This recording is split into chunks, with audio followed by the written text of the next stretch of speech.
Okay, hey everybody. Hopefully you can see and hear us.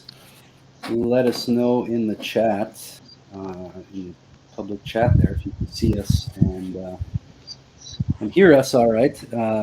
Welcome everybody. And if you're just getting here, you can put into the chat, where you're from and anything specific you wanted to learn from this, so I can address that as we go. Uh, this stuff is really customized, like the exercises. Although it's the same exercise, you'll find that when you do them, it has nothing to do with belief systems, nothing to do with ideas or thoughts or living up to a certain standard. Instead, it's like interfacing with your own organic nature and beyond. But we'll get into all that as we go. So first, I just want to say welcome, everybody. Thanks for jumping on today. I'm Garrett Don. I'm the guy who's been doing this Command Z and Radical Undoing and mutant training thing for the last, I guess now it's 20 years. It's kind of insane. I still feel like I'm back in 2010 or something, starting this whole thing.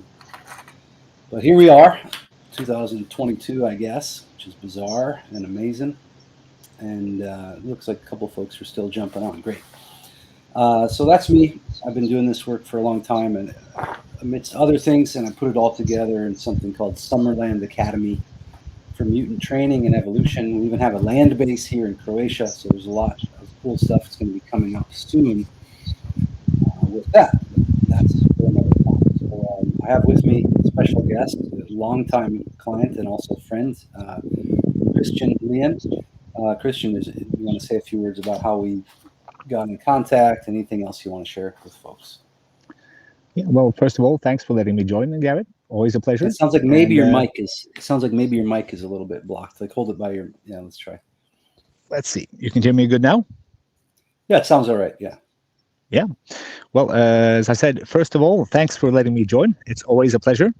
And well, I first read a book about the undoing in 2012, and I was feeling pretty down, and I had some major challenges in my life. And I had heard about the work of Dr. Hyatt and the undoing, but I always thought of it as too extreme in some way. I thought that it wasn't for me, but I felt that I was hitting rock bottom, and I decided to try. And I went on with it by myself for some time, but then I found you in Command Z by searching online, and I signed up for the emailing list, and I did some exercises and stuff. But then one of your friends got in contact with me, Andrew, and then you were just starting an online course with exercises that had 99 days of undoing or something like that. So I got on board with that, and then I joined up for the Art of NGF 365, 365 days of undoing and bonus missions with topics ranging from business to relationships and supernatural stuff to art. So we were doing non-stop transformational work every day, and which really kicked ass, was lovely. And then I also joined for a couple of workshops in the UK and one in Norway as well. And well, basically, I've been doing the undoing ever since.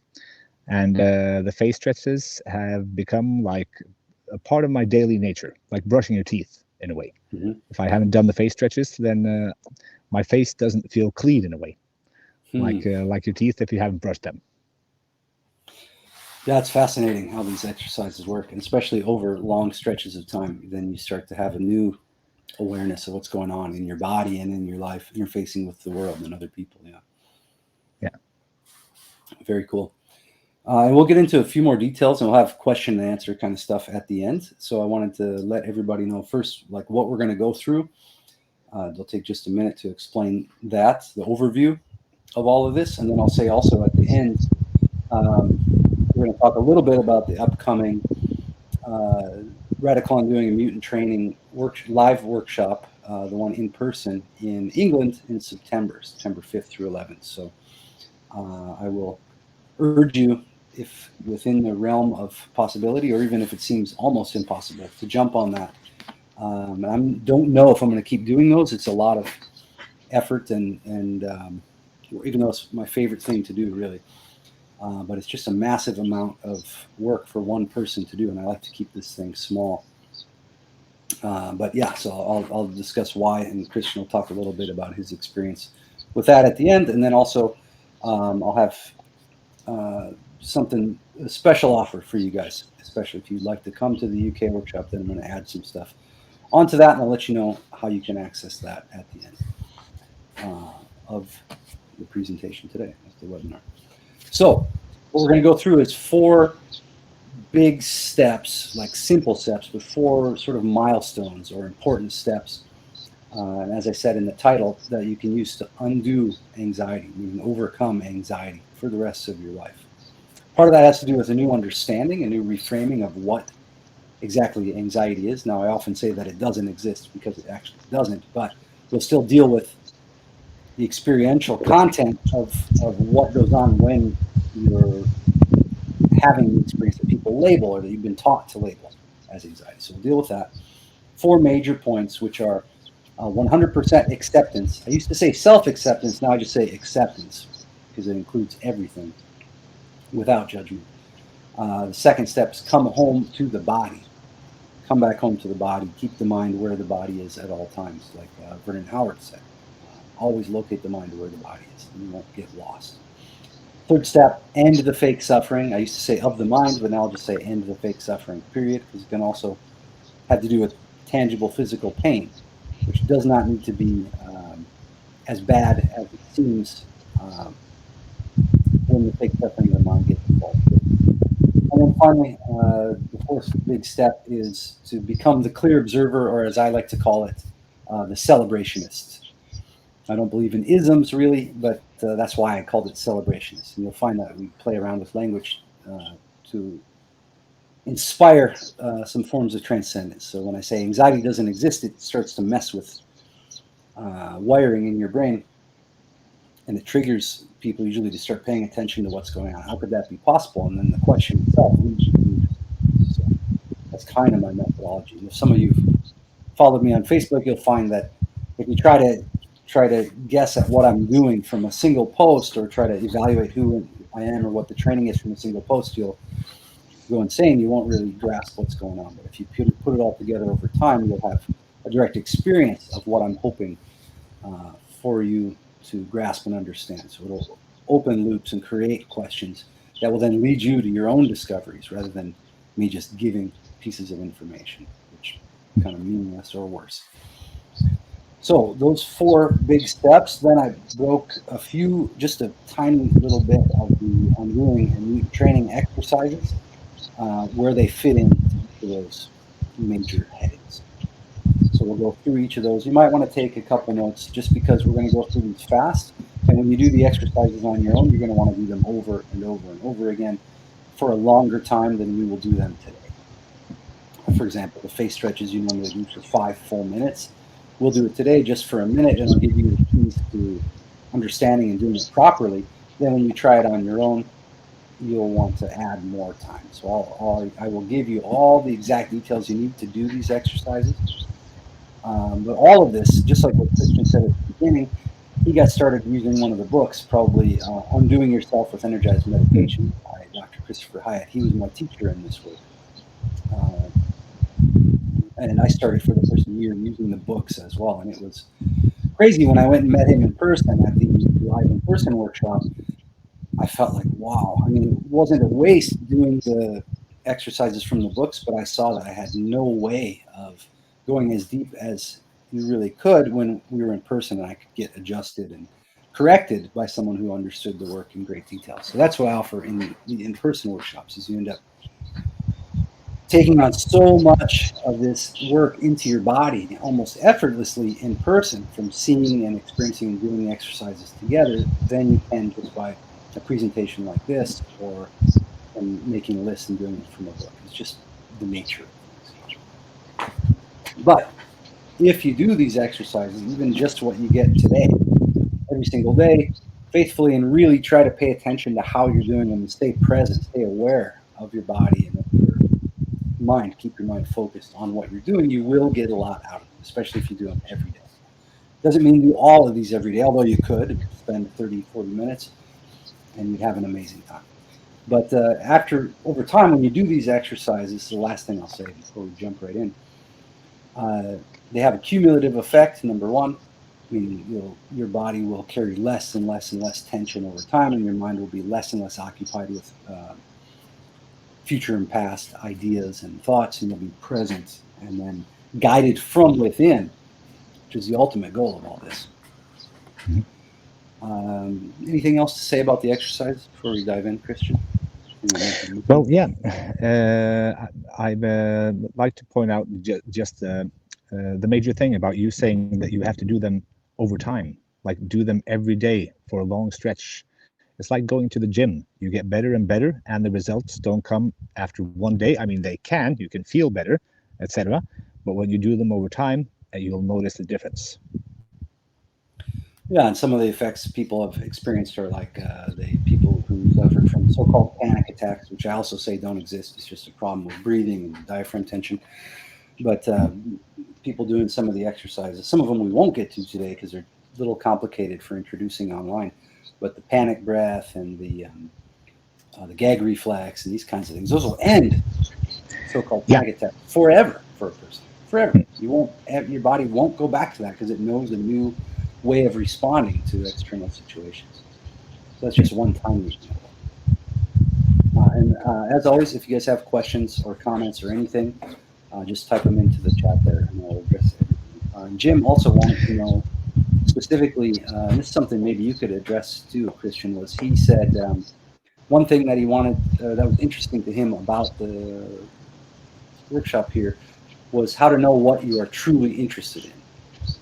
I do have a quick answer, which is, well, whatever you're actually doing all the time, that's what you're currently interested in. But I think I know what he's asking on a deeper level. Christian, maybe you can address that. Well, my first instinct would be to say that it's whatever makes you happy, what you would do without anyone asking you to do it, basically.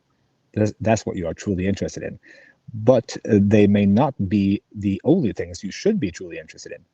I mean, the work like this will unveil things about your body and things in your life that aren't that create too much tension for your body to hold, that you should move away from, etc. And those are also things that you are interested in, though not in like a mental fashion. Yeah, it can reveal a lot of what your basic nature and what you really want. Some people have had hobbies, or like one guy, I always repeat this example, was really into guitar, he thought, but it becomes such a burden for him. And then when he did a lot of the undoing work, he realized he had only learned guitar to like meet women when he was in high school. I mean, he didn't need it for that anymore, and he wasn't really interested in it at all, but he kept leaving that tab open, thinking he had to do it. Yeah. So in closing those tabs, which will happen automatically with the exercises, then it might become obvious to you in the flow of your daily life. You might start getting a random bursts of inspiration throughout the day or in a dream about like writing a book or starting the guitar or something that you were really interested in when you were a kid and you set aside. These things might come back, and then all you have to do really is just run with it when it comes up. And the undoing work will get rid of a lot of the extra tension and internal conflicts that prevent you from taking action. The main thing is just the simple way is choose something and do it for at least 5 minutes every single day. And if you just hate doing it, then don't do it anymore. Try a new thing. Yeah. Well, in short, the undoing will make it easier for you to handle a lot of stressful situations because you will be more present. But things that are too stressful will become like blinking alerts in your existence because if you'll just have to move away from them. Yeah, like intolerable. That can be relationships, can be a job, it can be certain situations, and it'll go from being an annoyance to being like intolerable. You'll be like, oh my God, I do not want this any longer. You won't be able to go through it, which is kind of amazing, kind of spooky and scary, at least for me, the way it's happened. I've like, my life has changed overnight, seemingly overnight. Of course, it built up over time. So let's dive into it so we have enough time to go through everything. So, like I said, step one of the 4 simple steps to undoing anxiety forever is acceptance. Now, what that means is just becoming aware of things as they are instead of your wish for them to be different or your wish for them to be how they were in the past. So you stop comparing the direct experience of reality to ideas in your mind. Maybe that's easier said than done. But the basic thing is to just accept what's actually going on, to actually accept it. It doesn't mean you like it, doesn't mean you want it to be that way. It's not your preference, whatever. But you just accept it. Okay, this is the situation right now. And that puts you back into a place where you can do something about it. Or at least you recognize you can't do something about it, which will also take away the tension. So acceptance, and there's a good quote from the show The Mentalist. I think it's season 2, episode 6. It's something like black gold and red blood. Uh, and the quote is, he says it to a prisoner. Actually, it's a fascinating scene. You'll have to watch it for yourself. But he says, the guy says, "I don't like that." And he said, "If you can stop seeing the world in terms of your likes and dislikes, and start seeing things as they are in themselves, you would have a great deal more peace in your life." And I can help you with that. Proceeds on to some great TV, great scenes, dialogue in that episode. So check that out. It's a great show, especially if you find yourself suffering or fake suffering, you can't get out of it, can't get yourself to even do the exercises. Put on The Mentalist, and it'll kind of just get yourself into his way of thinking. It can get you back into motivation. So acceptance basically means just not judging, not saying, don't get stuck in the, oh, I would like this, I don't like that, I want it to be this way, I don't want it to be that way. You just see things as they are. And then from there, you're actually centered again and you can navigate in reality instead of through your ideas and spending time complaining about things. So the first exercise we'll introduce here is called, I like to call it a simple twist of face. But it's just face stretches. And you're going to pay attention and make notes about this because there's keys to doing it properly. You want to include your forehead, eyebrows, eyeballs in different directions, eyelids, open, closed, cheeks, nostrils, lips, tongue, and jaw. So you're going to move and twist slowly, more slowly than you might automatically do it. And so you do that by twisting and moving. And at the same time, you want to keep breathing. So the keys are twist and move everything with a lot of intensity. Make sure you continue breathing the whole time and move slower than you think you need to go. So slowly and deliberately. So do this along with us if you're watching. And it might feel funny because you're actually messing with your sense of identity. Your brain monitors the facial muscles. And when you start to mess with it, your brain will react because you're disturbing homeostasis. So it's used to what it considers a normal level of tension. And we're going to break that apart, and then your brain will remap its view of your face at a lesser amount of tension. So more and more neutral, more and more relaxed.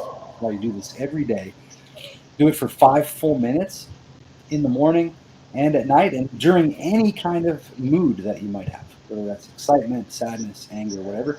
If you can stop yourself and do the face stretches for 3 to 5 minutes, over time you're going to create a feedback loop, a new feedback loop, or a circuit where you go from any mood back to neutral, back to present.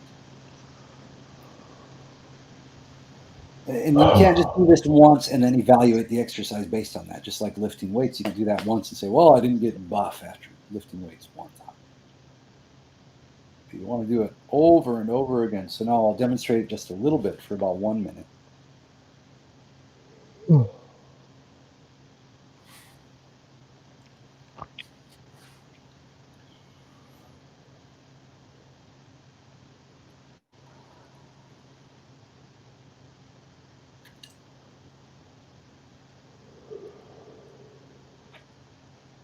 And again, the keys are move slower than you think you need to, move deliberately with lots of intensity, so lots of contractions in the muscles.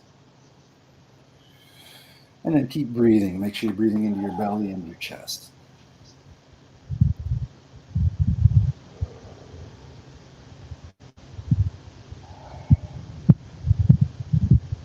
Remember, it's the whole face, all the different parts. And you can hold specific faces for a little while if you wish.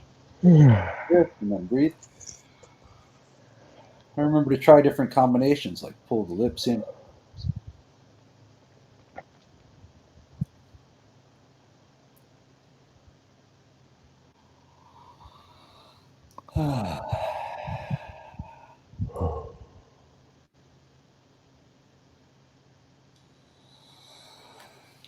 When you're done, let everything just relax. You can say if you like. Take a couple deep breaths. Between every exercise, take a few breaths and relax, close the eyes, and then feel the effects of the exercise.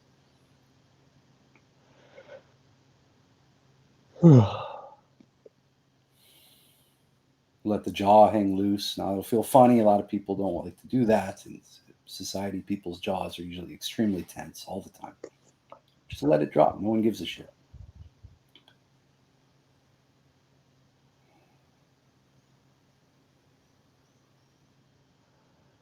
I'll say one side note. One thing is you will never really know what other people think of you, number one, which is a good thing.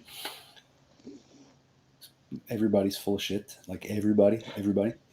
And then number two, that it just never matters what anyone thinks about you. It just doesn't fucking matter. It never will matter. Even if they do something to hurt you, it just doesn't matter. You can't live your life based on that. So, can I shoot in a comment there, Garrett? Yes, of course. You know, about a lot of these exercises will feel like you shouldn't do it, like letting your jaw hang loose, because you're not used to seeing it. But if you ask yourself, is this illegal? Is it hurting anyone? Is it hurting me? And the answer is no, of course. Then why shouldn't you be able to do it? Exactly, yeah.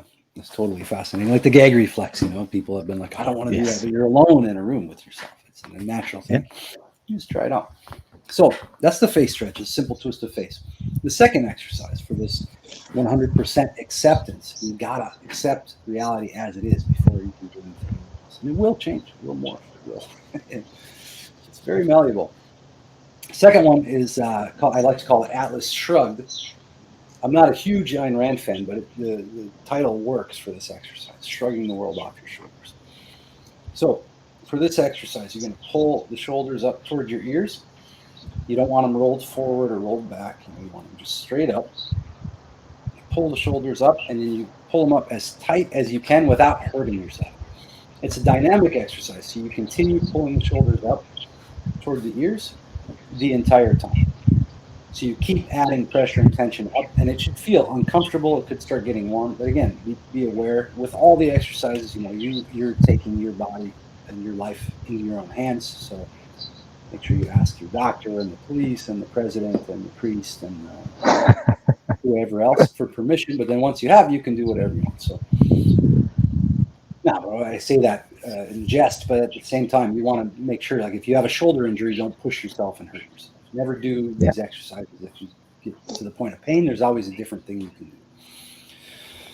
So you pull the shoulders up as tight as you can, hold them up there, pushing tight the whole time.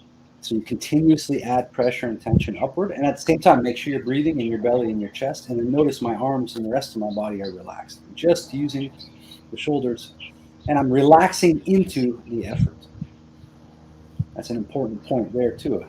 Relaxing into the effort. That's a secret of like Qigong exercises, all kinds of stuff. So pull the shoulders up real tight, all the way up, and then keep on breathing the whole time. And we do this one for at least 1 full minute. You can do this when you wake up in the morning, do it before you go to bed at night. And then any time that you feel stressed out, shoulders up, and you just keep pulling them up. Pulling them up, pulling them up, pulling them up. And it's been about a full minute now. So continue pulling up the shoulders. And then to conclude the exercise, you take a full inhalation, push them up even tighter, and really, really feel it. Shoulders centered, Janine asks. Yeah, so you don't roll them forward or back. Those are other exercises. Those are variations. But this one is just straight up the best you can. So you take a full inhalation, hold the breath for a second. Hold, and then I'll count 3, 2, 1, and you say and thrust the shoulders down. Don't just drop them, but you thrust them down. So it'll be hold, and then 3, 2, 1. You shake them out a little bit if you need to. And then again, just close your eyes, breathe, feel the effects of that exercise. Now you might notice the face still from the face stretching. There's all kinds of data now present that was going on before, but you may not have noticed previously. And again, make sure you're breathing into your belly. Make sure your belly's moving. And that's more difficult for some people than others. I have a knack for getting people to do the belly breathing very quickly. at first, a lot of folks I meet, especially women, will say, I can't, it won't move. But you can get it moving. Once you do, just that alone, just the belly breathing alone is going to change your life, especially if you're into singing or anything like this. If you get the belly moving, everything is different. And you get that diaphragm relaxed. And at the in-person workshop, we're going to do amazing array of exercises that are going to get the diaphragm totally relaxed. It will never be able to go back to that level of tension again. Thanks for the question. Now, you can do variations on the shoulder. You can roll forward for 30 seconds, roll back for 30 seconds. The same thing. You keep breathing and then drop. So that's number 2, Atlas Shrugged. Number 3 is the flop. Now, I'm just going to be able to show this, and you're going to have to practice it on your own. Again, in person, this is much, much better, but I will just demonstrate it briefly. Christian, you feel free to do a couple if you want. This one is, people always say, well, you got to let that go. Let that go. What does that really mean? Well, letting go is just like you're holding something and you're letting it go. It's a physical release. And then in the mind, it's the same. It's the mind actually letting go. You can't do it just with the mind. How many times have you wanted to let something go and it keeps coming back, coming back, coming back? We're going to deal with that, how you deal with the mind, when we get to the end of the fake suffering part as well. So for this exercise, adjust the camera. You're going to start down at the bottom. So you lower yourself as far as you can go, not like stretching down, but just let yourself hang. And let the hands just hang loose. And then you're going to inhale, synchronizing the inhale with standing up. So I'm going to inhale as I come up like this. Through the mouth. And then at the top, I should have a full breath, and then I'll say ah, and I'm going to let my vocal flop over. So I get to the top. Oh. And you're letting go. You're not thrusting, not forcing, and at the same time not hesitating. So I'll show you hesitating. This will be hesitating. Ah. And the next one I'll show you forcing. These are ways you do not do it. And then oh. I'm controlling the move there, and that's what you do not want. I'm going to show you one proper flow. So you exhale completely at the bottom. Inhale up. Oh. Exhale completely at the bottom. Inhale up. Say ah, and that's the cycle. Okay? So you got to practice that one. I'd say, hey, Joel, man, you've been around with us for a long time. Nice to see you on here. Joel, come to England this time, man. Come to the UK this time in September. It's going to be so amazing. And you've had like a 10 or 11 years rapport online. Joel, in the chat here, he's been around a while. But we never met in person yet. So yeah, that's the flop. Now that one's totally amazing. I can feel so much relief and release from that now, but I've been doing this since 2004 or something, 2003, I don't know, a long time. And they get better and better, and you get more and more results over time. Miraj Patel says UK in September anecdote, ergonomics, Lindenhurst, Illinois anecdotes. Yeah, we're going to get to anecdotes about the workshops when we get to the end. So that flop exercise, that one's totally amazing. And when you feel like you can't let go of something in your mind, you can do that exercise and feel the physical letting go, which then will correlate with the mind being able to let go of things. Because what you're holding on to in the mind is represented in the body in physical tensions. There's a direct correlation between tension and thoughts. I'm now Miraj Patel is off the hook here with home haircut today. You talking about me? This is kind of a home haircut, but not sure what you're referring to. But okay, I think he might be a bot, but like we'll just let that slide. Oh no, Motel, toothpaste, toothbrush, hairdryer, shaving cream. Okay, sounds nice, man. Rachel, is there an adaptation of the flop for someone with lower back sciatica? See, those are things I don't want to address in detail here because I need to see you at least online or in person.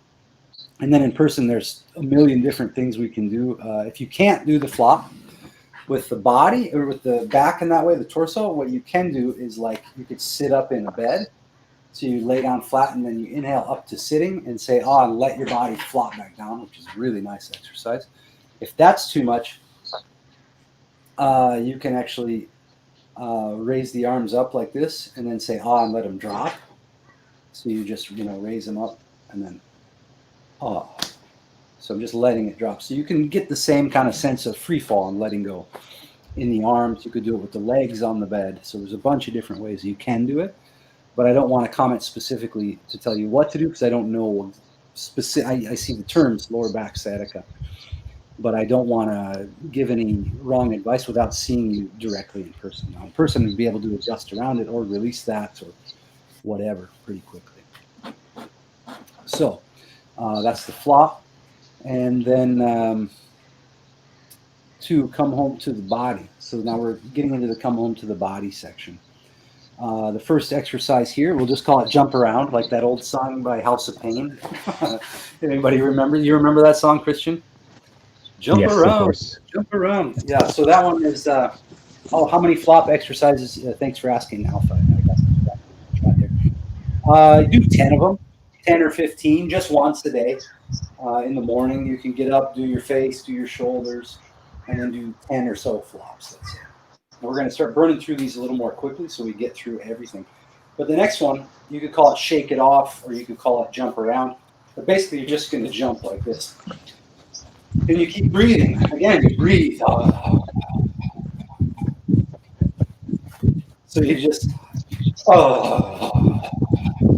jump up, and get down, like the song says.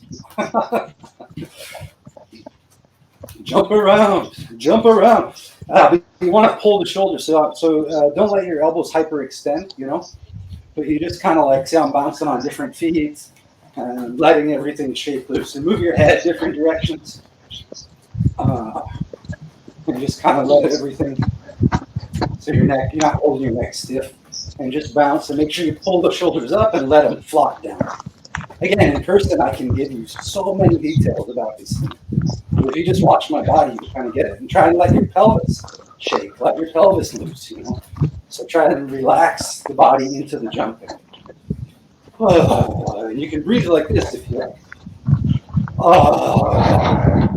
Make sounds, let yourself be free. Turn, move your hips, move your spine in different directions. Now that one you can do for 5 full minutes.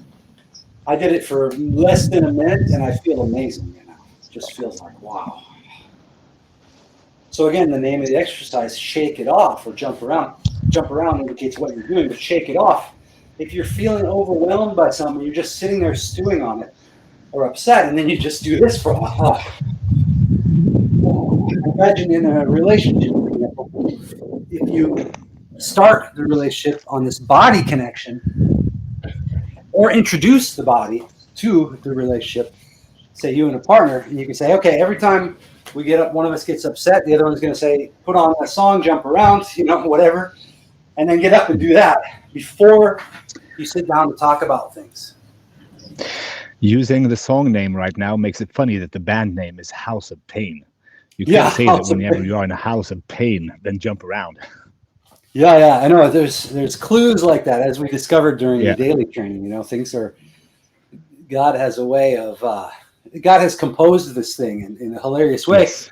But when we're lost inside our heads, thinking that life is mundane, that any moment of it is mundane, then we're lost. And that's where.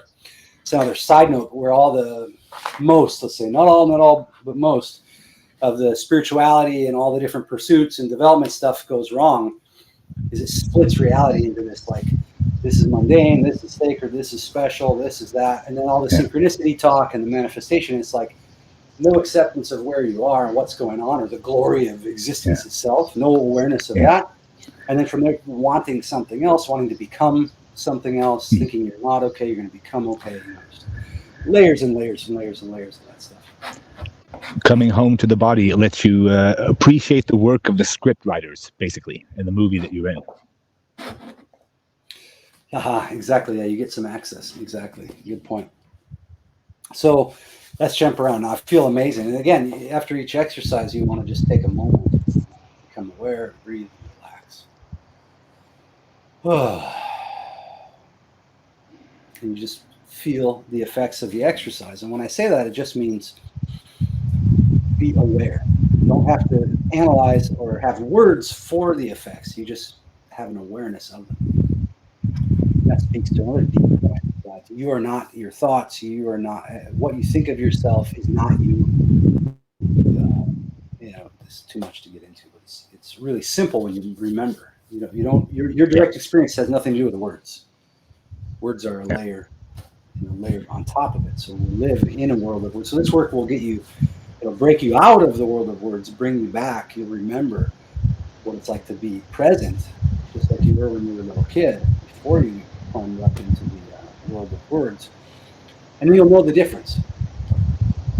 I think you'll need to, let's see if we can block Mirage from the chat. I'm not sure how it works, but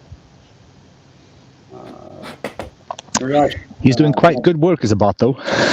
Yeah, he's doing good work as a bot. I think he's a bot. Mirage, if you keep going, I'm just going to throw you out. It's not really making any sense what you're typing in there, but it's interesting stuff, but not for today. So, yeah, it could be sentient AI. We don't know. So the next one, this one's called Tiger Claws. So we're at number 5. I'm just going to show these and not explain a lot so we can get through them all, but try these out on your own.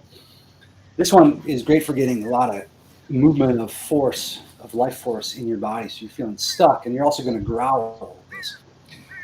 Pay attention to the instructions carefully, make notes of them. Let's go ahead and just ban Mirage. Well, we'll do this, and then if he keeps going, we'll just ban him up. Maybe he's a Mirage. That's an interesting name. So, for this exercise, pay attention, make note of the details. You're going to go ahead and on an inhale, spread your fingers wide in your hands. You're going to reach your hands back, so I'll show you from both directions. You're going to come up and curl your spine and head back, but don't just lean your head back. You're going to lift and raise and curve your spine. So not like this, but like this, like up and back, nice curve. And I'm pulling my hands back, my arms and my hands, raising the chest and leaning the head back. Let me ban this guy. It's annoying. Ban. Mirage Patel. Bye-bye. Okay. So now you guys have the chat. You have the chat free. Okay. So you're going to inhale, come back, make a crazy psychopath smile face, like full inhale, reaching weight, and then you're going to tense all the muscles from your chest and your arms, your shoulders, elbows, forearms, and fingers. You're going to tense them up and move against the tension. It's called isometric contraction. Well, growling. So you're going to come back, big crazy smile, and then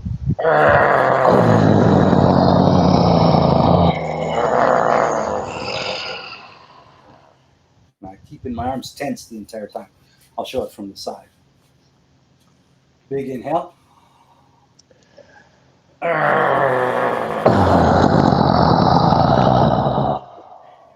Another one. Face forward. Another one. Big inhale.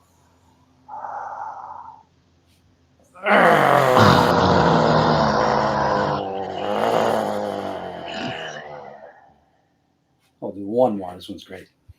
You want to put a lot of effort and strength and tension. So you tense up the entire chest and arms while you're coming forward. Back.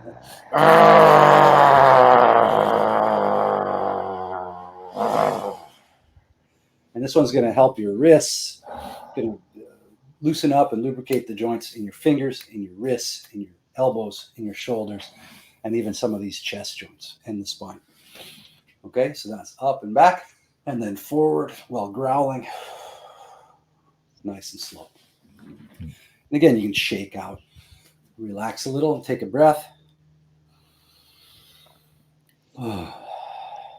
Feel the effects of that exercise. That's an excellent one. Next one, similar but different. It's called pressure cooker.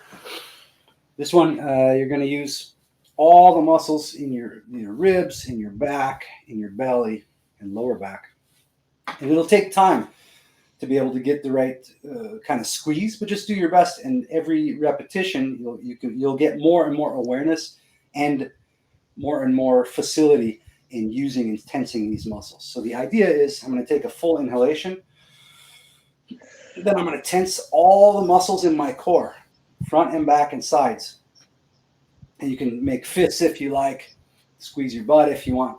And then I'm going to let the breath out slow, like a pressure cooker. So like tensing all of this, and then through the teeth, like through the lips.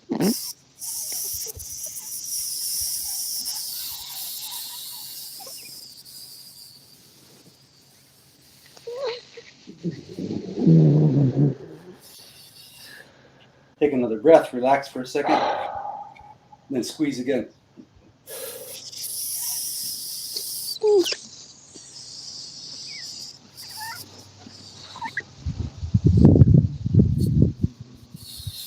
And one more full breath.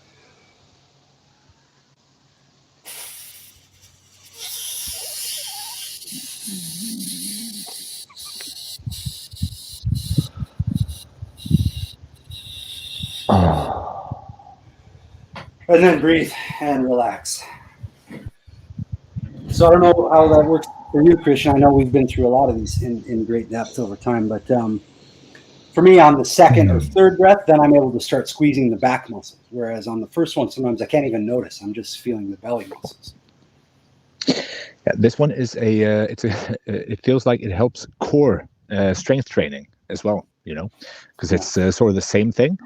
And also kind of, Jordan Peterson has a rule that is about walking with your back straight and your shoulders back, because that's what animals do when they get mates and like win in life, basically.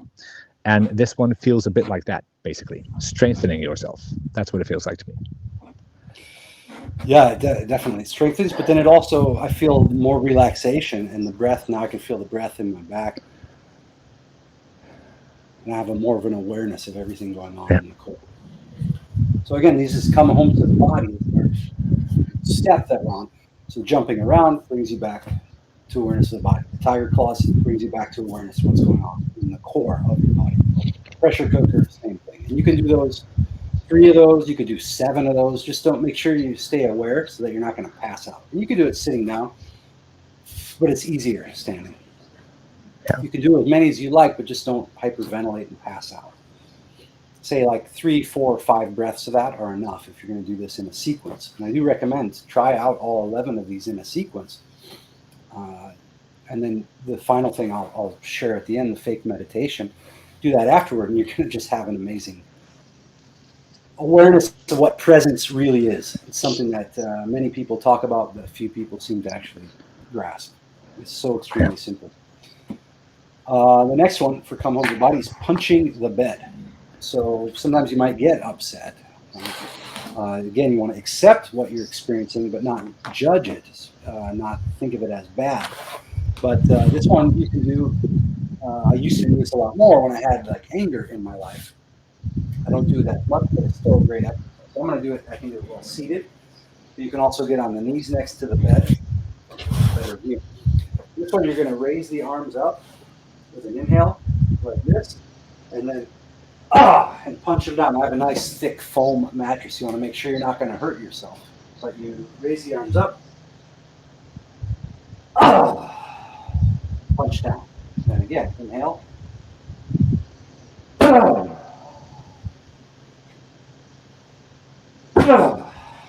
And you want to really, on the internal landscape, try and bring up that sense of aggression. Try to, unite internal and the external. And anybody, please, if you have questions, type them in here. Let me know if you're trying the exercises. Let me know how the experience is with doing it. So again, I'm going to inhale, just do 2 more of these. Now notice I'm bringing my whole torso into it. And you can relax right after, so I'll do 1 more and show you that.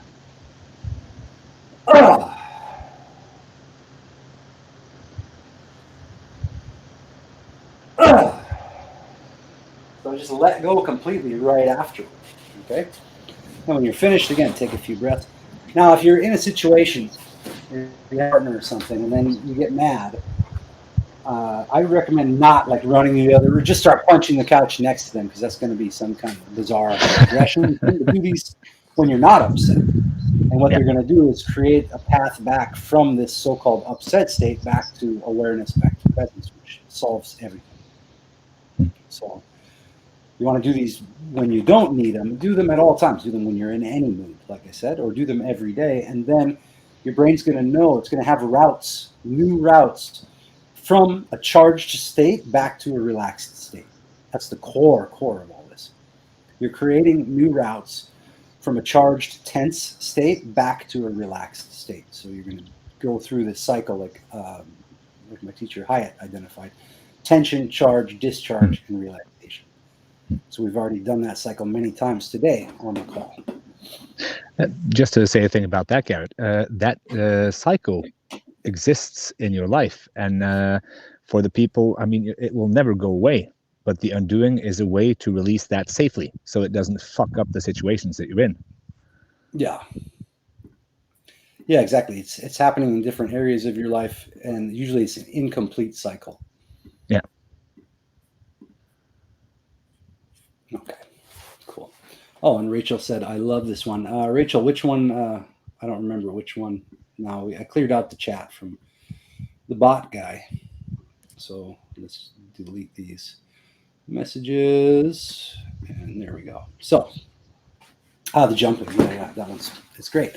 And if you notice you really love one of the exercises, incorporate that. Do that every single day. Get into it. And really, you'll find you can loosen up even more into the exercise over time and get the breath going more. And if there's any of the exercises that you really have resistance against, include that as well. And that will change very quickly.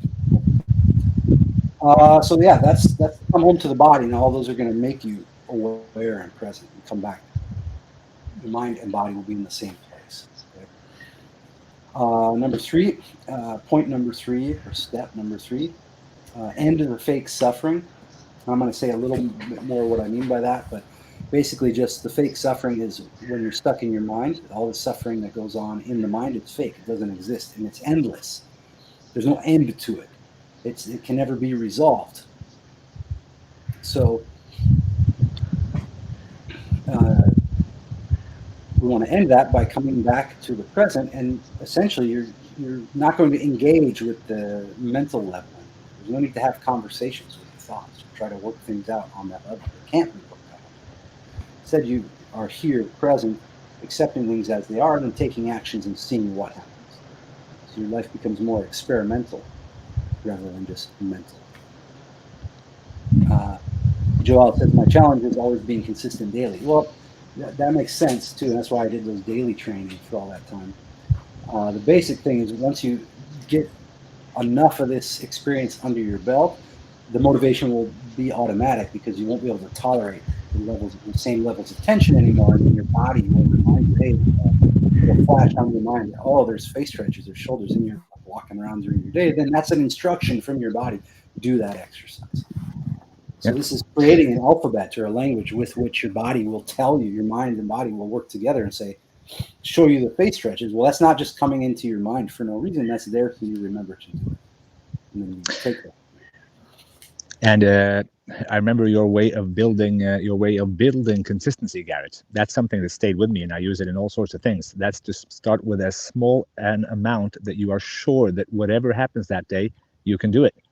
And then just make it really obligatory for yourself to do it, like 2 minutes of something. And you do that every day, and then you build consistency. Yeah, so if you pick just one of the exercises, say face stretches, do it for 2 minutes, like you said, even though 5 minutes is good, 5 minutes is best.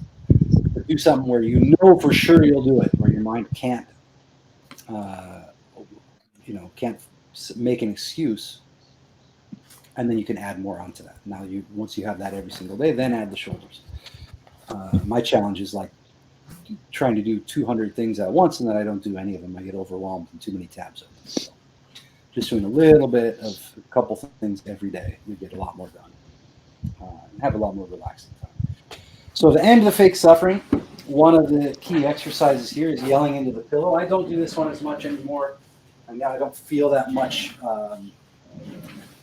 intense suffering like I used to. So This one doesn't come to mind anymore, but it's great in the beginning. But you want to yell or scream at a higher or lower pitch than your normal speaking voice so you don't mess up your voice. You're going to take a pillow, and on the end, you'll inhale, and then you're going to mash your face into the pillow or mattress, whatever, and yell and scream as loud as you can throughout the entire exhale. So I'll just do one or two of these. So it's like.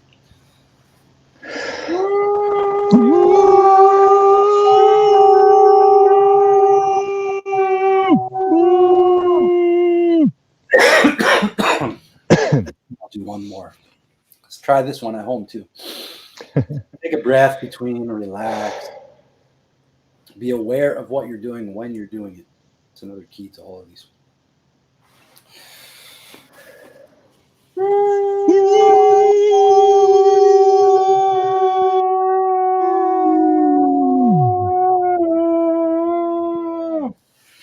And then when you're done, for added effect, you can throw the pillow away like that, and then you let it go. Just let go. And feel the effects of that exercise. I used this one as part of my daily morning practice for about a year or so, just to get rid of the anger. Mm-hmm. And you found over time that it was just less and less, yeah? Yeah. Oh, great. This one's excellent on so many levels. The next one we have is what's going to happen to me. This is one of my favorites. And Christian, I remember when you and I was working with you privately, and this was one where, if I'm remembering correctly, you had said something like, and forgive me if I'm in error, but you'd said something like, well, no, but I have to figure this situation out of my life. This exercise isn't going to help or whatever. And I was like, just do the fucking exercise. And then after you did it, then, well, you can share about your experience with that. Yeah, well, I don't remember that exact thing in the way that you said it. We might just experience the same thing differently. But I love the exercise. Just getting it out. I mean, this is your free session at the psychotherapist's office. You know what I mean? You get to say everything. And you should go as extreme as possible and then flip it all the other way around when you get to the positive part of it. And it really clears you out. And your brain has to, I think at least, has to experience some form of misery. So to flex that muscle, that part of it. And this is you giving it the chance to do it so that you don't have to do it in your daily life. You're freeing it up. All right, I thought you were going to say something else. I'll give a quick demonstration. Now, this one you want to do for 5 minutes. This one, again, if you learn it at one of the workshops, it's going to be a lot easier. You're going to understand it better. But basically, the idea here is you're going to pace around the room, and you're going to alternate between being upset and worried and then being excited or in a state of excited anticipation. So you start, and you set the timer for 5 minutes, but you change, like say every minute or minute and a half. You switch back and forth. So we'll do it just for 1 minute here so you get a sense of it, and then you can try it on your own for longer. But remember, you got to do these for a little longer than we're doing them here on the video. So this one, you just get all worried in your body and in your mind and upset, like, oh my God, what's going to happen to me? Herregud, jeg skjønner ikke hva som kommer til å skje med meg. What happened this way? Fuck, man. What's going to happen to me? Oh my God. Hva som kommer til å skje med meg. Oh my fucking God. Livet kommer til å være ødelagt. Jeg aner ikke hva som kommer til å skje. Jeg kommer til barna mine. Oh, what's going to happen to me? Holy shit. Hva gærent jeg kan gjøre med meg. Jeg vet ikke hva som kommer til å skje. Jeg kommer til å være fattig for alltid. Økonomien kommer til å knekke, og jeg aner ikke hva som kommer til å skje. Herregud, jeg skjønner ikke hva som kommer til å skje. Hva er det som skjer med meg? Jeg vet ikke hva som skjer med meg. What's going to happen to me? No, I don't want that. And then you switch. After a minute and a half, you switch to excited. Woohoo! Yeah, all right. Yes. Yeah, I'm so excited. Yeah. Woohoo! All right. Yeah. Make sure you raise the arms up. Loud. Super. All right. Yes. Woohoo! And then back to the suffering. Oh, what's going to happen to me? Fuck. Oh, my God. What the fuck's going to happen to me? Oh, my God. Oh, shit. And then back to excitement. Yeah, all right. Woohoo! That's so great. Yes. Yeah. All right. Okay. And then come back over. And again, you want to do this one for the 5 full minutes and switch after about a minute, minute and a half. And I like to end on the excitement. Yeah, me too. Neither one of those is better or worse than the other, and you'll start to find through doing it over time, both states are kind of delusional. We don't like to believe that. Exactly. Yeah, neither one is very present, let's say. I remember when I first was doing that exercise, and then I got to this class, massage class, and I was like, not 18 or anything. I was like in my late 20s, and in this massage class, and then it was like some quiz that was irrelevant to the score, and I wasn't even going to the classes for the grade. I just was trying to learn kinesiology and all this stuff. And I was there, and then it was like we were grading the test, the little quiz together, and I got one of them right, and I was like, yes, like in front of the whole class. And then I caught myself. I'm like, what am I doing? Like, what is this little? I'm not even here for this, Like, what am I? Like someone threw me a dog biscuit or something. It was this quiz, and other people were getting it wrong, and I did this whole thing in front of them, and I became aware of that. And again, no judgment or anything. It was just kind of a funny thing, and I noticed like it's not even why I'm here. Like, what is this about? What is this body reacting to? These little prizes, Yeah. That was completely irrelevant. So that's what's going to happen to me. There's a lot more we could say about these, but you want to get the experience for yourself, and then you'll know what it's for, what it is. But don't shy away from any of these. Make sure you try that out. The next one's alternating laughing and crying, and I'll give just a brief demo, but it's the same thing. You set the timer for 5 minutes or 3 minutes, and then you really laugh or imitate laughter as best you can, and then you switch it to crying and back and forth and back and forth. But go all in on each one. So we'll just try that for like a minute here. So you start out with crying. Like,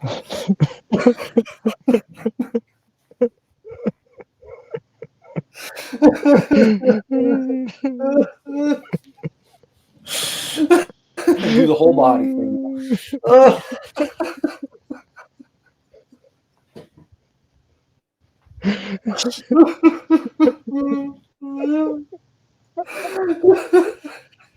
And then after a minute or so, you go into laughing. And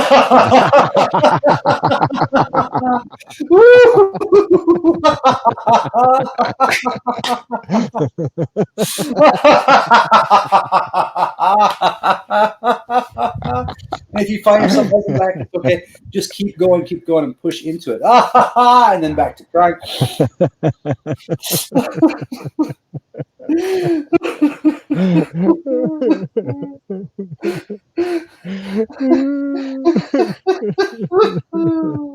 then back to laughing.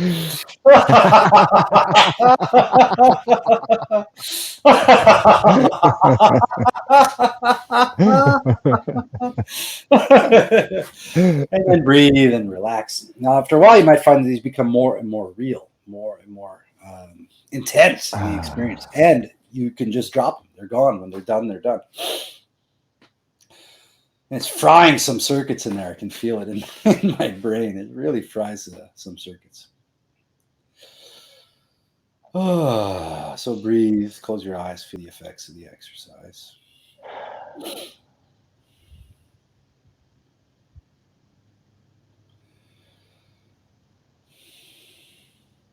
Okay.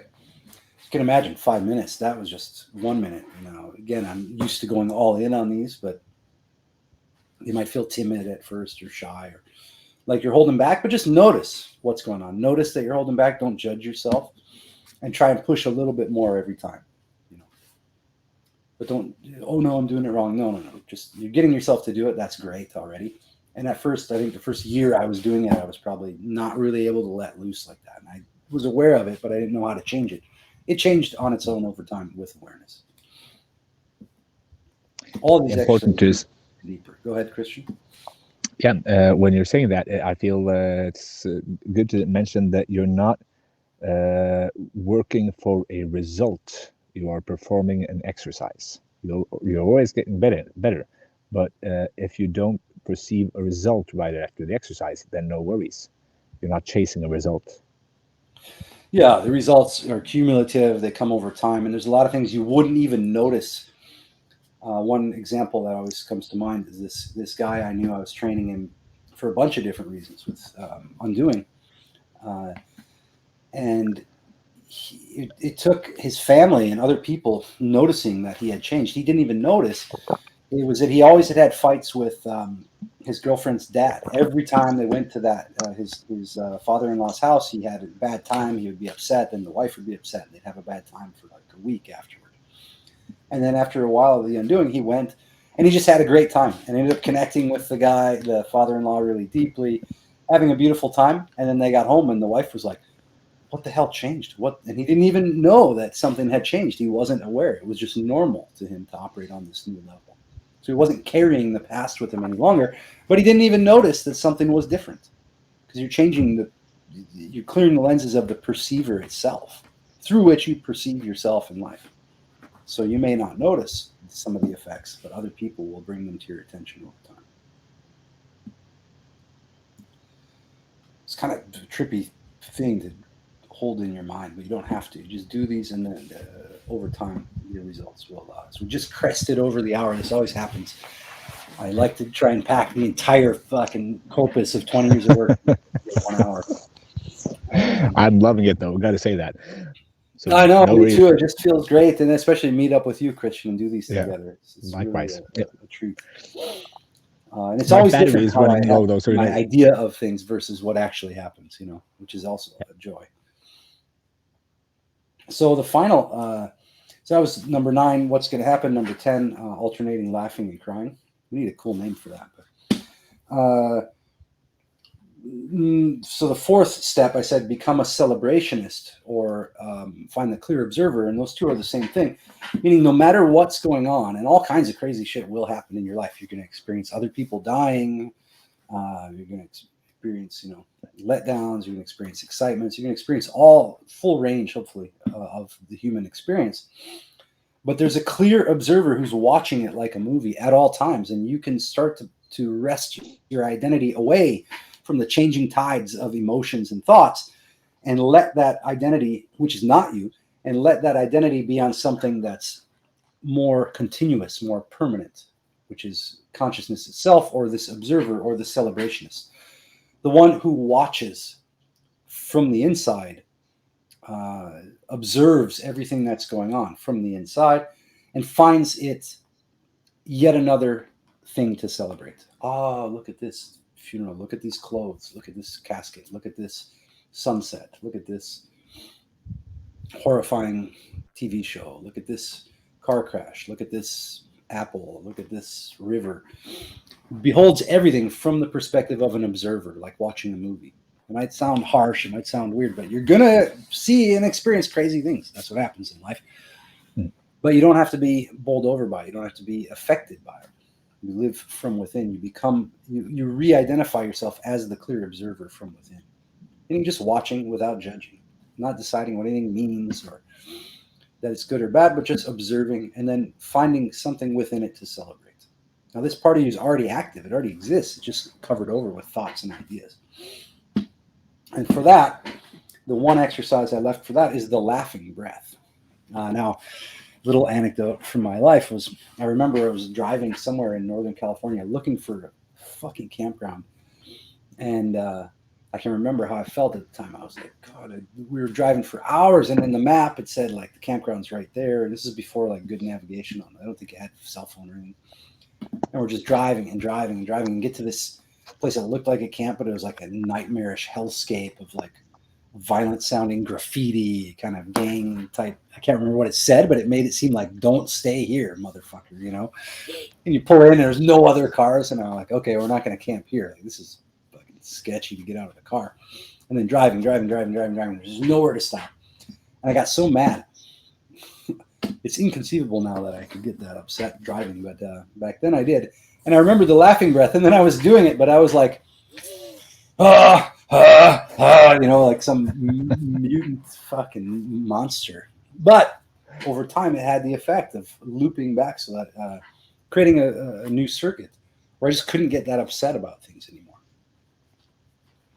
So what you said is true on some level, Janine. Everything has purpose. Everything has beauty. Life comes from death. But you can't cling to those ideas. They sound nice, and they are true. But as soon as they're in the head as something you're holding on to, they'll be used against you. The mind will use those against you. Yeah. So the idea is there's nothing to analyze. There's not even anything to figure out. It just is. You can just be. And if those things are true, then they'll be true. But there needs to be there doesn't need to be any analysis or interface with the mind. Hopefully that makes sense to you. I'm not knocking what you said, but the people I work with, and including myself, got so hung up on those ideas and then wanting them to be real, and then got stuck back into the world of words of comparing those ideas to my direct experience. So when you hold on to any idea, that's what happens, and it's kind of weird. Yeah, in my experience, because and I love what you're writing, Janine, because I say some of the same things myself, but I've experienced that when I use the same sentence over time, then if I sort of fall through at times and I become depressed and angry and kind of fail anyway, and I still use the same framing, then the interface gets fucked up, if you know what I mean. Then then the idea becomes something clingy. It becomes something that I'm fighting against, sort of. Yeah, and then If that makes sense. Exactly. Yeah, it does. It makes sense to me. And yeah, Janine, I wasn't knocking it at all. And I don't think you said it needed to be figured out. I get what you're saying. If I'm guessing correctly, it's coming from a place of celebration. Like, oh wow, it's like those ideas dawn on us. All I'm pointing out, because so few actually point it out, is to stay one step deeper than where words can reach, to keep the identity there on that wordless awareness. You know what I mean? Just to not cling to any ideas. But yes, everything you said is true, demonstrably true. But as soon as it goes into the world of words, people can use it. People can use it. It'll be used by your mind against you. So I just want to insert that in everything I present, just to give you that exit or escape hatch, or whatever you want to call it. What do you call it? The ejection button in the fighter jet. So, yes, Rachel, about the fake meditation. Yes, we're going to get to that right at the end here. And then we'll talk a little bit about the workshop, and then we'll let everybody go. So the final one is laughing breath. So let's just do that quick. This one, again, this one you would normally do 5 full breaths of full breath in, and then ha, ha, ha, ha, ha, ha, ha, all the way out. So it's a full breath and then ha, ha. And it can be like dry like that, but I like to try to put my face and effort into it and use the belly, use the whole body. So ha, ha, ha, ha, ha. So you do 5 full breaths of ha, then 5 full breaths of he. So like he,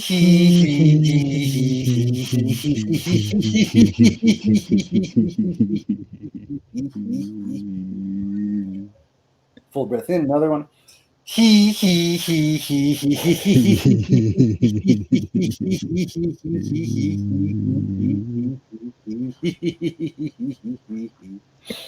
You can play around with it like that, or he.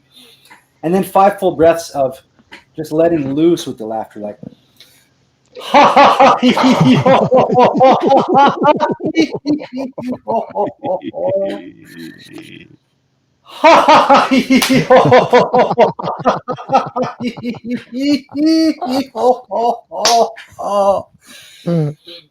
then at the end, just let loose and laugh, like.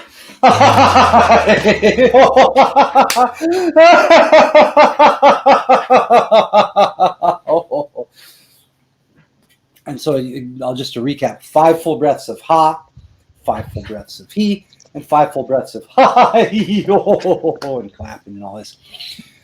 Even you want to do this when you're not feeling like it. So you do it every day to get the pattern and the habit of doing it, and then do it when you feel like shit. Do it, and sometimes it's just going to be ha, ha, ha, ha, ha. But that is having an effect.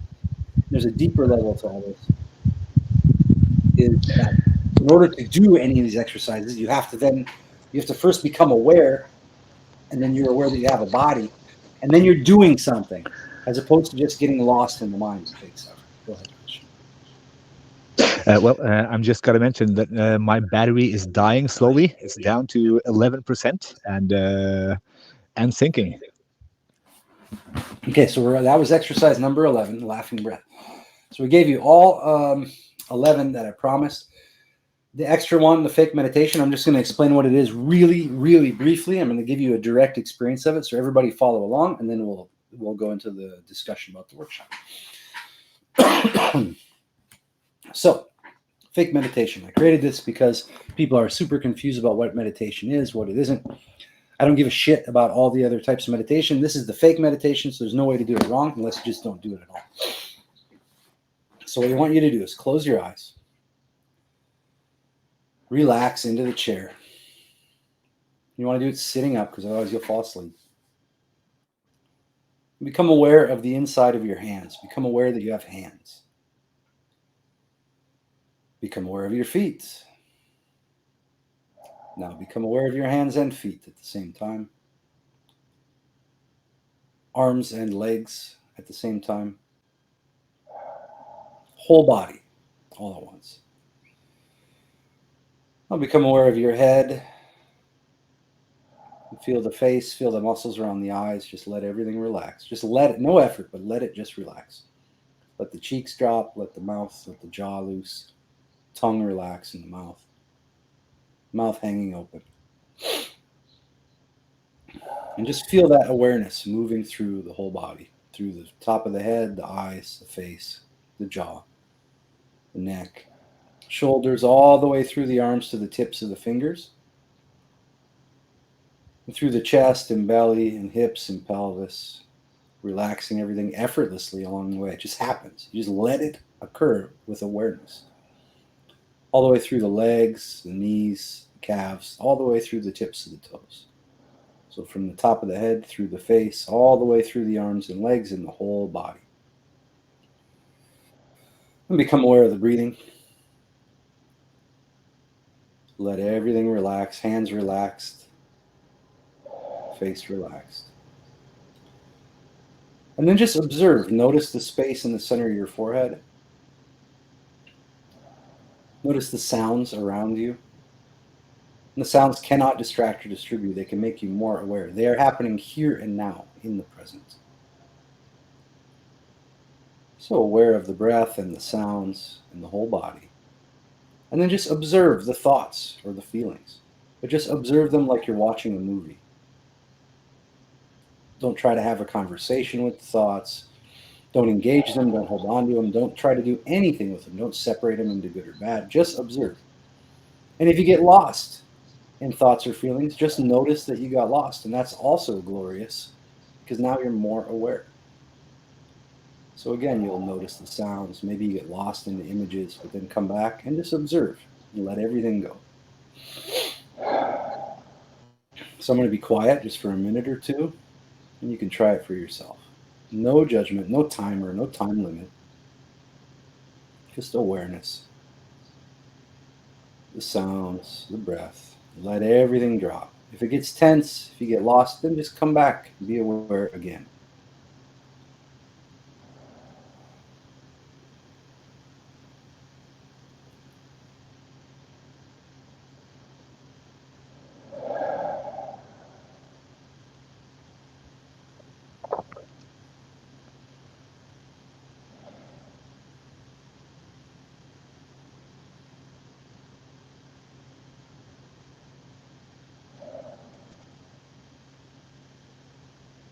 And whatever happens during it is the fake meditation. And just observe. Whatever happens, just observe it and relax into it. Remember the sounds. Relax the hands. If your mind starts to freak out or you get upset or whatever, just relax into that as well. Just observe it. Nothing's going to happen. You got to sit through it sometimes. Just want to relax, let go.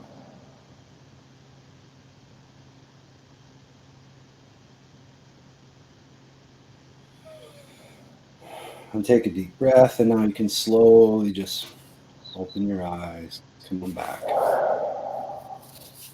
You can cover your eyes if you want, or rub your eyes or your face, your head. And never just jump up and run away from that. You want to just take your time, come out of it nice and slow. And then do that every morning after the exercises, every night after the exercises, right before bed. You can do it for a couple minutes at first and build up the time that you do it over time, up to an hour, and just sit. And then you'll start to notice a lot of effects throughout your day. And whenever you get lost, whenever your mind is not present with the body, just take a moment and remember the hands and feet, come back, do the fake meditation, listen to the sounds, and you'll be able to snap right back to presence really quickly, especially if you do this over time. So that's the fake meditation, Rachel. If you have any other questions about it, let me know. And Jim mentioned Thalia and Melpomene, Faces of Laughter and Crying from the. Yes, that's a good name for it, or the theater masks, or we could call it Theater of Pain, like the Motley Crue album, kind of like the band House of Pain, but Theater of Pain, which is a great one. Good album, has the song Home Sweet Home on it.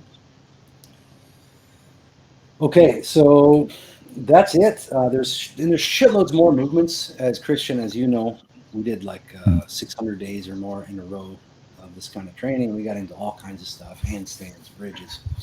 There's just a million different things, plus all the art stuff, the music stuff, the voice stuff, the movement stuff, the outdoor stuff, the sensory stuff.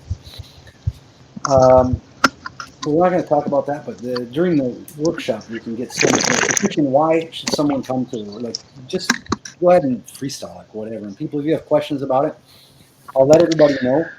If you do get a workshop as a result, if you do decide to come to England as a result of this video, I'm going to include a free private session with me, which I don't really do anymore except as part of the package.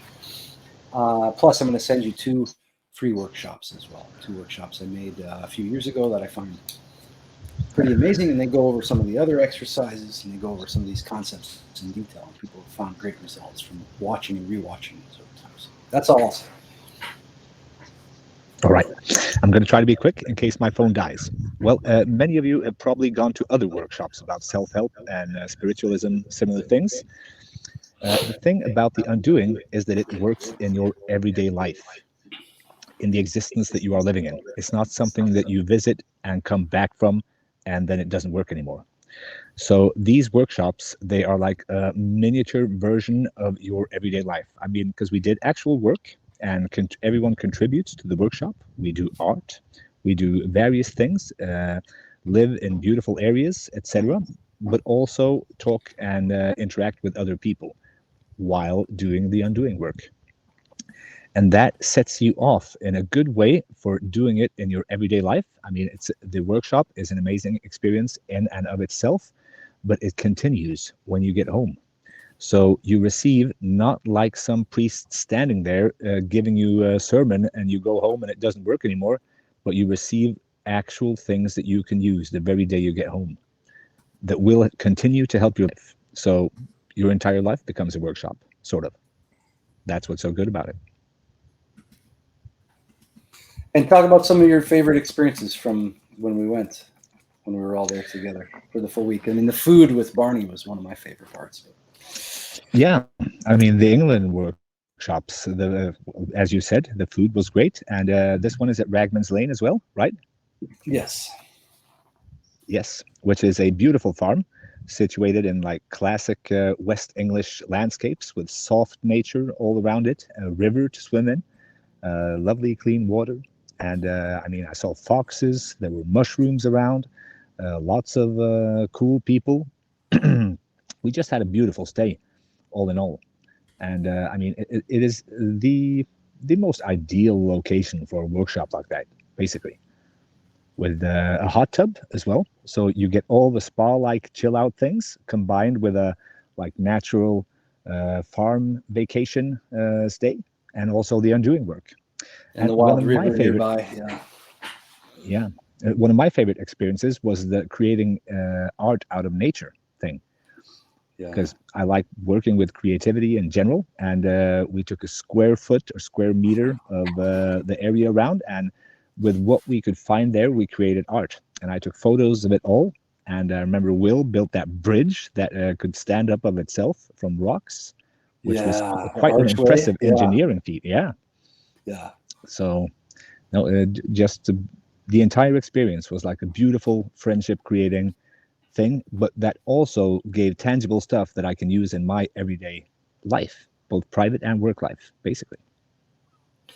yeah. It's totally amazing now thinking about it, reliving some Yeah. of those experiences. And another thing I want to mention that's totally different is we do a lot of stuff. We get up, say, like at 7 or 8 in the morning, but you're going to find it's very easy to get up because you're excited to be there. There's no pressures. It's like, and we always start with like something like fake meditation, do some of the physical work, and then we get out in the nature.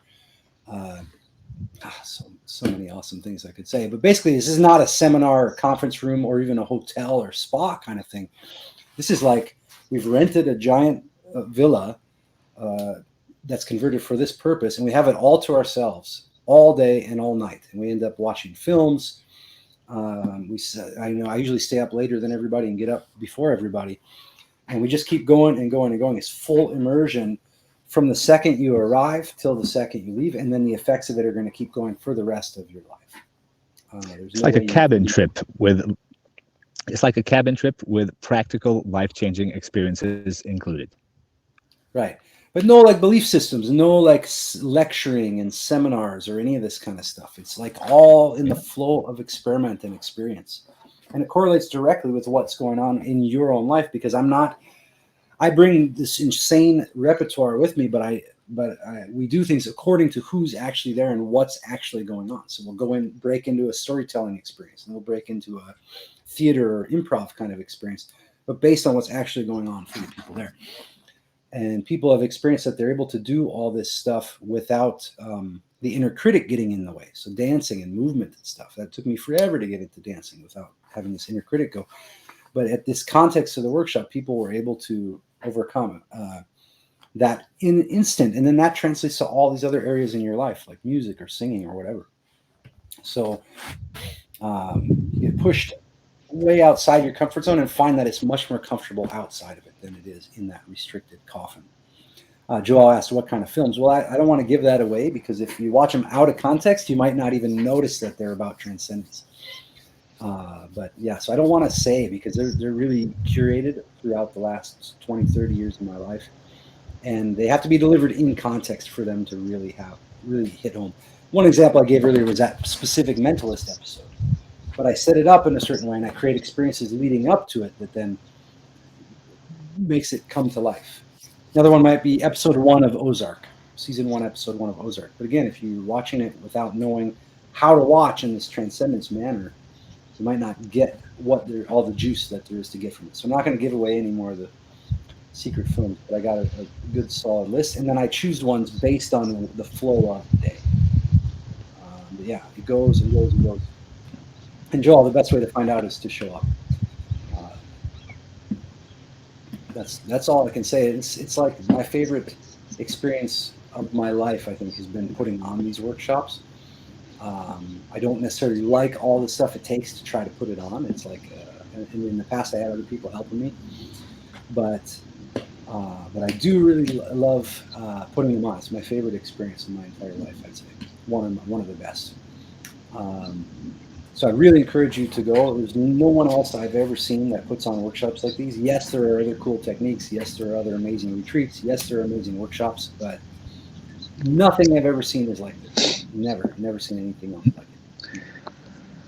Another little tidbit from me is that other techniques and stuff get better for you after doing the undoing. Things that made no sense before and that didn't work suddenly start working because you're able to be present while doing them. All the other practices, yeah. I've had some people that got better at their biking, better at rock climbing, better at Tai Chi. Yeah. Suddenly with Tai Chi, they're like, oh, now I know what Tai Chi is. Or yoga, I trained yoga teachers, psychotherapists. Other self-help stuff, yeah. Yeah. So it's a meta training that makes everything else in your life go smoothly. Or like we mentioned before, it'll make things in your life that you shouldn't, that are fucking you up, making you tense. It will make those intolerable. And when that sounds bad, right? It sounds like, oh no, it's going to be intolerable. But your body will automatically navigate out of those experiences and into new ones. it's such a beautiful experience. It happens automatically. That's why the key is just get yourself to do the exercises no matter what it takes, and let the rest happen. It will happen on its own. Just like during fake meditation, the relaxation happens on its own. You can't relax, but you can be aware, and then the awareness is what causes things to change. I see that my phone is going out in a couple of seconds, so I think I'm going to say thank you for having me on, Garrett, and just everyone get on the workshop. Get on the workshop. Awesome. Yeah, and it's super limited, just only a few spots because we include lodging and food. Lodging and food are included for the entire week. So it's not going to find anything else like it anywhere in the world, especially without having to go to a hotel and book your own place, and then not having, this rigid kind of sterile situation where you learn some cool stuff and then you go back and, it looks like Christian's phone just died. Oh, it's about to die. So if you want to turn off your video, maybe it'll, buy you some time. But otherwise, I'll just wait a couple minutes, see if people have questions, and then I'm going to jump off here too. All right. Thanks a lot, Christian. Very nice to see you, man. And I know you said you're not sure yet if it's going to work out, but we'll talk privately. But I wanted to encourage you again to come to the workshop, and maybe even in a capacity of like helping me out with it. But we'll talk. We'll see. I'm going to still push you to try and get you there, even if it seems like you're not. So nice. All right. Yeah, we got to hang out, man. We got to go to that farm. It's like really so amazing. So we'll talk this week. Thank you for coming on. It was really a pleasure to see you. And I love doing these. I forget how fun these are. Me too. All right. Talk to you later, Garrett. All right. See you, man. Bye-bye. Janine, anybody who has questions, just let me know. I'm gonna jump off here. Rachel, you got a list of 10 exercises. Yeah. A simple twist of face. So the face stretches. Number 2, Atlas shrugged, or shoulders to ears. So face stretches, 5 full minutes, shoulders to ears, 1 full minute with the tension the whole time. Third one, the flop, or I call it let everything go, or let it all drop. Joel, there may be a recording. You never know with these things, but if there is, you should be able to come back and see the replay, and you should get an email which will have the link to the replay. If not, just email me and I'll send it your way. So let me go quick through this. 1, the face stretches. 2, shoulders to ears. 3, the flop. 4, jump around, shaking everything loose. 5, the tiger claws. 6, the pressure cooker. 7, punching the bed. 8, screaming into the pillow. 9, the laughing breath. 10, what's going to happen to me? Alternating, so the worry alternated with the excitement. 9, what's going to happen to me? 10, alternating laughing and crying. And then 11, the laughing breath. So I'll make sure, go through one more time. 1, face stretch. 2, shoulders to ears. 3, the flop. 4, jump around. 5, tiger claws. 6, pressure cooker. 7, punch the bed. 8, scream into the pillow. 9, what's going to happen to me? 10, alternate laughing and crying. And 11, the laughing breath. And then after that, the fake meditation. So you take those little pieces to it that I gave you, and you can extend each one out. So you're feeling the hands, whatever, the sounds, the breath. I'm not going to go through it again. But that's all. I hope that you got that list there, Rachel, but there will be a video. Jim, let's see, in September you will be moving. Would you describe your impression of Christian's experience of resolving a choice you mentioned earlier, which he didn't quite? Oh, basically that your mind is going to tell you, oh my God, there's a situation coming up. I have to make decisions. I have to do something to solve it. But there's no faith in that. There's no presence in that. It's just worry. And so you're living in the world of words, which has put you into the future, imagining some future catastrophe. But often God or reality will serve you up with a solution to something that you could never have thought of anyway. So you fry that circuit of worry and excitement by deliberately doing worry and excitement, which also teaches you that you're not a slave to those things. You're doing them voluntarily, so you're voluntarizing both states so that you're no longer a victim of them. It's another deep key there. When you can voluntarize any type of emotion, then you're no longer a victim of it. Your brain knows that it's voluntary, which means it can start and it can stop. You can let it go. And that wasn't just his experience too. That was my experience with that exercise as well, Jim. So thanks for asking. He asked me, can I describe my impression of Christian's experience with the alternating laughing, crying, and the what's going to happen to me. What will happen is your mind will tell you, I need a solution for this situation. Oh my God, what am I going to do? But do that exercise and your mind might tell you, oh no, there's no time for this. We got to work on this emergency. Then you'll see there's no emergency. Something will happen and reality will resolve. You know, it will resolve itself, but not if you're panicking and upset and thinking it has to go a certain way. Thank you for coming, and thanks for your questions too. And I really encourage you guys to jump on the UK workshop, September 5th through 11th. Even if you have to move stuff around in your life, this is a once in a lifetime experience. These things are totally amazing. And there's only about 14 spots. I pushed it to 16, but I might restrict it just to 14 because the space limitations, and I like to give everybody personal attention and make sure everything is curated according to the needs of the bodies that are there, rather than a scripted kind of pre-planned sort of thing. So any other questions, let me know, but I will see. And if you get in on the workshop in the next 5 days, I'm going to include a private radical undoing session, which we can do online, or I'll do it with you, set aside the time and do it in person at the workshop. Normally those, they're just unavailable. I only do sessions with people if they're doing the intensives, or if I have a private client, but ends up working out to about $500 a session. And that's the full lay down, breathing, and everything like that. Thanks for showing up, Alf. I know we've been in orbit for a long time too. So yeah, I really encourage you to do whatever it takes to come to the UK workshop. I typed the link in there. Let me see. I'll put it in one more time. And yeah, I'm going to include a whole bunch of bonuses and cool stuff, plus that private session with me, which I normally don't do otherwise. So that's about it. I think that's about all I got to say. So check out the link. Make sure you go write me an email if you have any questions about anything. There should be a recording of this. So you can watch it again. But what I encourage you to do is take those 11 things plus the fake meditation and do them for the prescripted times. Spend time with each exercise, and then take time between each exercise to breathe and relax and close your eyes and feel the effects.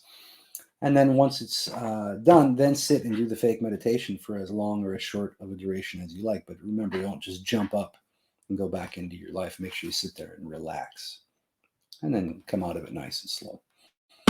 So that's all I got for you right now. We went over by half an hour.